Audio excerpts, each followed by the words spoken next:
Hello po, gawa po tayo na ngayon ng ano bang tawag nito? Suman, cabbage, rolls with meat mince fillings. Yung tubig po, kumukulo na po ito. Tapos nilagay ko po yung cabbage.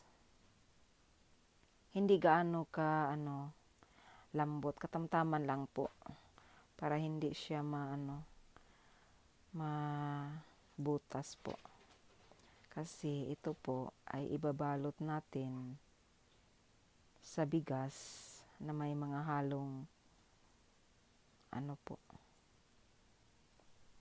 kamatis at saka karne. Hindi ko po alam ilang minuto po. Hanggang hanggang naubos ko talaga ito. Siya kasi pag hindi ko to ilagay sa tubig, matigas na matigas siya pag ibalot sa ibalot sa bigas.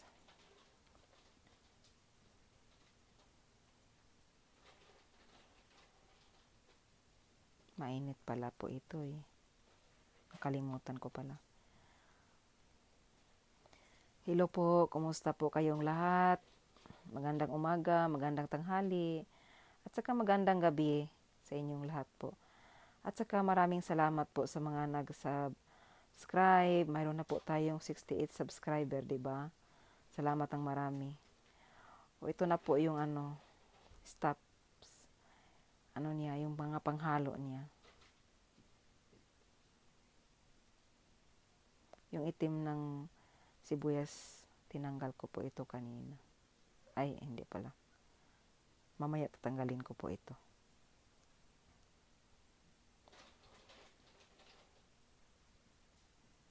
Sa atin, may mga naman po. May mga repolyo. Kaso lang sa amin, sa probinsya, ang liliit ng repolyo. Kaya pag may balak akong gagawin to, hindi na lang, ibalot ko na lang sa dahon ng saging. Ito po yung bigas ang ginamit ko. Susi rice po. At saka karne. Nasa sa inyo po, pag vegetarian po kayo, di wag nyo lang po lagyan ng karne. Pwede po lahat ng vegetable, ilagay nyo lahat, gulay-gulay. Pag mayroon po kayo, pwede po cilantro. Ano ba po, ano pa po yung cilantro. Coriander yun po, yun eh. Maganda din po, pag mayroon po kayo, ihalo. Kasi mabango yung cilantro. At masarap talaga ito pag maraming panghalo, pag mayroon.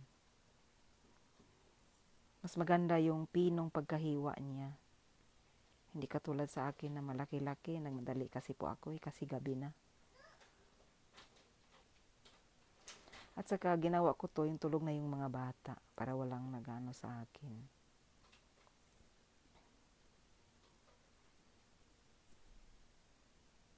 Disturbo.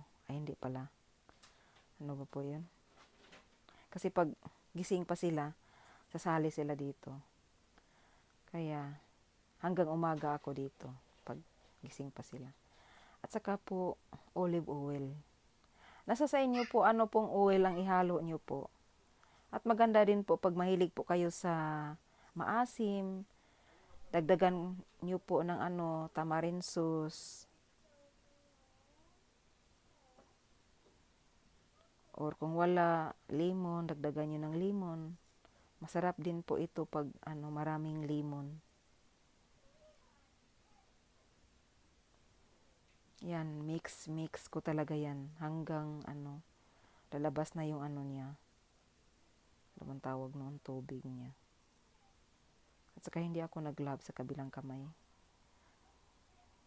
Para madaling ihalo.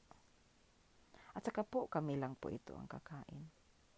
Siguro 1 linggo po ito. Ilagay ko po sa freezer. Pagluto na. O, yan na po siya.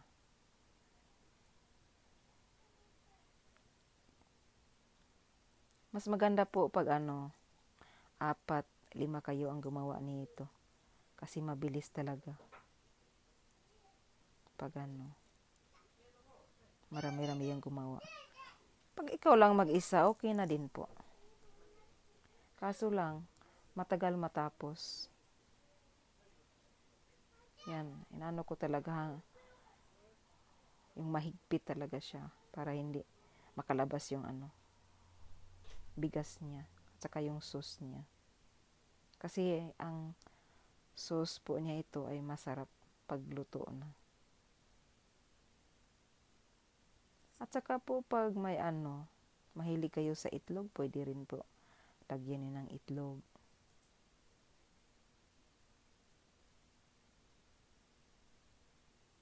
Nasa sa inyo po kung anong pang pwedeng ihalo niyo.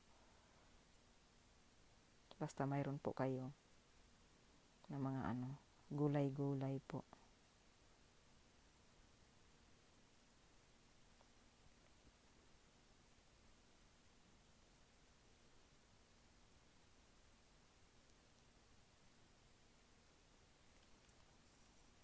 Ito na po siya, yung nilagyan ko na sa ilalim ng yung tira ng cabbage na maliit.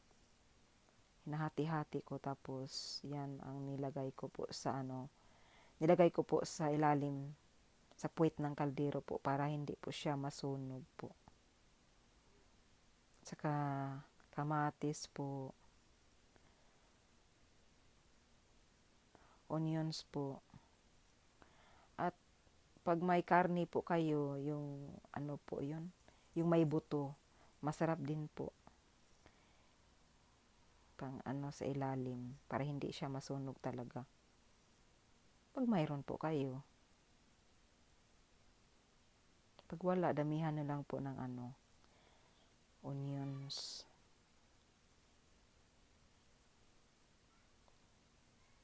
Yung tira na yan na onions at saka kamatis, ilagay ko yan mamaya sa sa grapes leaves. Gagawa din po ako noon. Ito na po siya, tinakpan ko siya para hindi sila magkahalo-halo. Maghag-hag sila. Para hindi sila hindi gumagalaw. Kasi pag kumukulo po ito, tapos malakas yung apoy, yan, magkahalo-halo po. Kaya yung plato po nilagay ko sa taas po. At saka nagmix lang po ako ng tubig, asin at saka mantika po.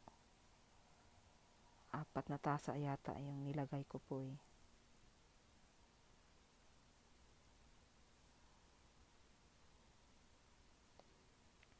At saka po niluto ko po ito ng siguro po 2 oras at kalahating oras po para maluto talaga siya. Nasa sa inyo po, pag gusto nyo half cook, pwede din po, pero mas masarap talaga po lalo na po pag may karne, masarap siya pag luto talaga.